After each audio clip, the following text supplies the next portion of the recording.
ويني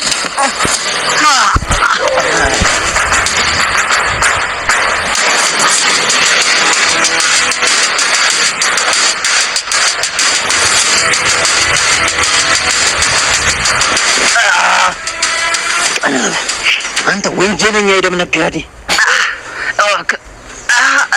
رمى تنفذ يا قبي منوت هاللبه متعمل شيء مسمونا براد أغني أرجع بتشيل نبى أنا وياسكو أماك أنا مسيحين تسأل تجيبوا على قبل بالله برجوج برجوج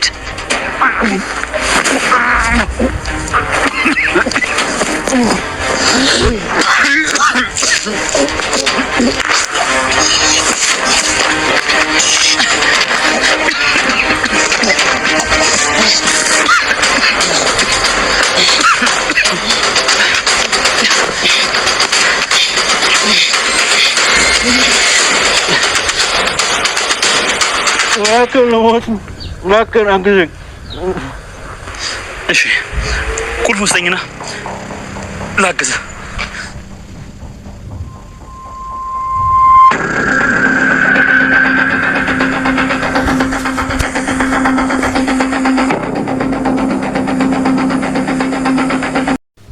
ሞገሴ በምሳሌ ድራማ እንደሚታወቀው ሀብትና ንብረቱን በግፍ ተቀምጦ እንግዲህ በችግር ውስጥ ሲንከራተት ነበረ ማለት ነው።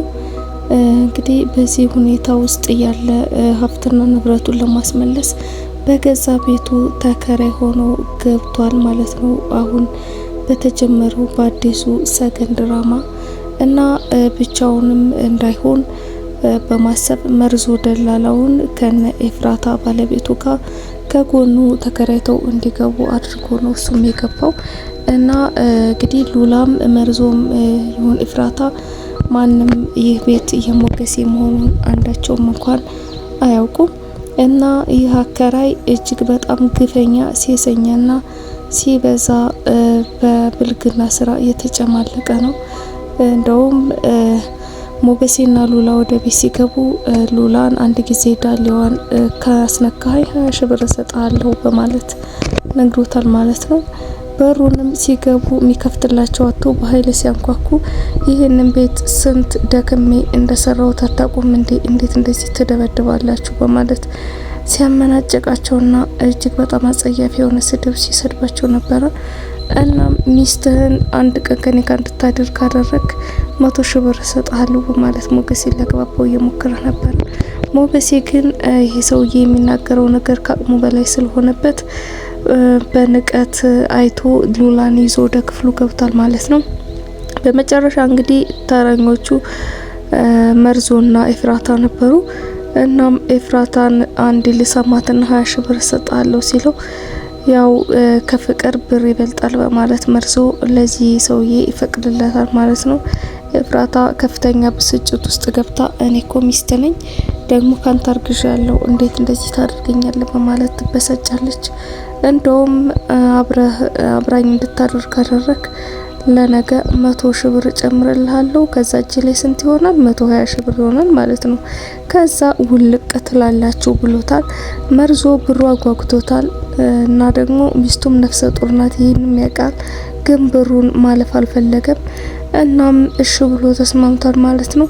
ኤፍራታ በጣም ነበር የተበሳጨችው እና ቤቱን ለቀህልኝ እሷን ብቻዋን ተታት ትሄዳለህ እኔ ገብቼ የምፈልገውን ነገር አረጋለሁ በማለት ከመርዞ ጋር ከተነጋገረ በኋላ ነገ ደግሞ ተረኛ ይች ቆንጆ ናት በማለት አይኑን ወደ ሉላ አዙሯል ማለት ነው። ሉላ ሰውየውን በጣም ፈርተዋለች። ይህ ሰውዬ አደገኛ ይመስላል ለሰውም ክብር የለውም በማለት ይህን ቤት ለቀው ሌላ ቤት እንዲከራዩ እየጎተጎተችው ነው ሞገሴን። ሞገሴ እዚህ የገባበት የራሱ አላማ ስላለ በጭራሽ ሉላ ሊሰማት አልፈለገም። እንደምንም ብለን ይሄን ችግር እንቋቋመዋለን፣ እንወጣዋለን፣ ከዚህ ቤት አንወጣም፣ ቤቱን አየሽው በጣም ነው የሚያምረው ጽዳቱ በማለት ሊያግባባት እየሞከረ ነው።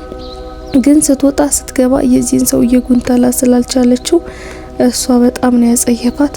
እንደውም ልብሳቸውን አጥበው ውጪ ላይ አስጥተው ሲያገኛቸው በብስጭትና በንቀት ይሄን ቆሻሻ ልብስማ በእጅ አልነካውም በማለት በእንጨት አውርዶ የሉላን ቀሚስ በእግሩ እየረጋገጠው ያሳያቸዋል ማለት ነው። ሞገሴ ምንም ማድረግ አይችልም፣ የሰው ግቢ ነውና ለጊዜው ያው የራሱ ቢሆንም አሁን ላይ ማንም ይሄን ሊረዳ አይችልም። ቤቱ እጅግ በጣም ያማረ የተንጣለለና በጣም ሰፊ ግቢ ነው እና ሁሉም ሰው በግቢው ስፋት ይደነቃል። ሰውየውን ባላፍት አድርገው ይስሉታል። ሞገሴ ግን የሱ እንደሆነ ለማንም ሰው ትንፍሽ አላለም። አንድ ቀን ግን ይህ ነገር አስመልሳለሁ እያለ የዛትና በልቡ እንግዲህ ተስፋ እያደረበት ይገኛል ማለት ነው። ሆኖም ከዚህ ሰውዬ የሉላን ቀሚስ ተቀብሎ አስቀምጠው ራሳቸውን ለማረጋጋት እየሞከሩ ነው። ሞገሴ እንግዲህ ባልሰራው ስራ በግፍ ለስር ሊዳረግ ለትንሽ ነበረ ራሱን በብልሃት ያንትን ያስጣለው ማለት ነው። እንግዲህ ፖሊሱ ተከታትሎ ሞገሴን ይዞታል። በዚህም የተነሳ ልክ ሲያስረው ታማሚ ስለነበረ አረፋ ይደፍቃል ማለት ነው ፖሊሱ። በዚህ ሰዓት አንድም የሚያድነው ሰው ስላልነበረ የካቴናውን ቁልፍ ስጠኝና መድኃኒትህን ላስውጥ በማለት ካቴናውን ከፈታ በኋላ መድኃኒት ሰጥቶ ሊረዳው ሞክሯል ማለት ነው። በዚህ ሰዓት ነበረ እንግዲህ ልክ ወዲያው መድኃኒቱን ወስዶ ሲታገስለት ያደረገለትን ስራ ከቁብም ሳይቆጥር መልሶ እሱን ለማሰር እየተገደደው። በዚህም ሁኔታ ሽጉጡን ሞገሴ ይዞ ስለነበረ አስፈራርቶ ራሱን አስሮት ይሄዳል። እናም እንግዲህ ባልሰረቁት ስራ 3 አመት አሳስረኛል በማለት የተናደደ ሰካራም ይህንን ሰው ሊወጋው ይመጣል በታሰረበት። ሆኖም ግን ሞገሴ ተከላክሎ አድኖታል ማለት ነው። በመጨረሻም እንግዲህ መልሼ ወደ እስር ቤት ወስዳለሁ እያለ ሲታገለው ህሊና ሀይቶ ይፈርዳል በማለት ወደ ተቀማው ሀብትና ንብረቱ ወስዶ ይህ ቤት የኔ ነው፣ በግፍ ተዘርፍ ያለው እዚህ ቤት ተከራይ ሆኜ እየኖርኩ ነው፣ እኔ ነኝ እንጂ ተበዳይ፣ እኔ ሰው አልበደልኩም፣ ሰው አልገፋውም፣ የሰው ንብረት አልቀማውም እያለ ለመርማሪው ለማስረዳት ይሞክራል ማለት ነው። ሆኖም ግን እተኩስብሃለሁ አራራለህም ባለው መሰረት ሽጉጥ አቀባብሎ ሊተኩስ ሲል ነበረ ቀላዎቹን አውጥቻቸዋለሁ፣ አሁን መተኮስ አትችልም ይለዋል። እንግዲህ የፖሊሱን ጭካኔና የሞገሴን ደግሞ ብልጥነት ያሳያል። እዚህ ጋር እንግዲህ ጥይቶቹን አውልቆ ባይሰጠው ኖሮ እንደሚተኩስበት እርግጠኛ ነበረ። ይህም ፖሊስ ግን ከአንድም ሁለቴ ከሞት አድኖታል። አንደኛ ሞገሴን እያሰረው ያለ አረፋ ሲደፍቅ መተው ይችል ነበረ። ሁለተኛ ደግሞ ያ እንግዲህ ባልሰረቁት ስራ ሌባ ብለክ 3 አመት ከእድሜ ይቀንሳል ያለው ልጅ ሊወጋው ሲል መተው ይችል ነበረ። ሞገሴ እዚህ ጋር ሰብአዊነት ሲሰማው፣ ይህ ፖሊስ ግን ውስጠ ሚስጥሩን ሞገሴ ዝርዝሮ እያስነዳው አለመረዳቱ የአንዳንድ ሰው ጭካኔ ያሳያል ማለት ነው። እንግዲህ ሰገን ክፍል 2 ይህንን ይመስል ነበረ። የሚቀጥለውንም ተከታትዬ ማቅረብላችሁ ይሆናል። ቻናሉን ላይክ፣ ሼር፣ ሰብስክራይብ በማድረግ አበረታቱኝ። ሰላም ቆዩልኝ።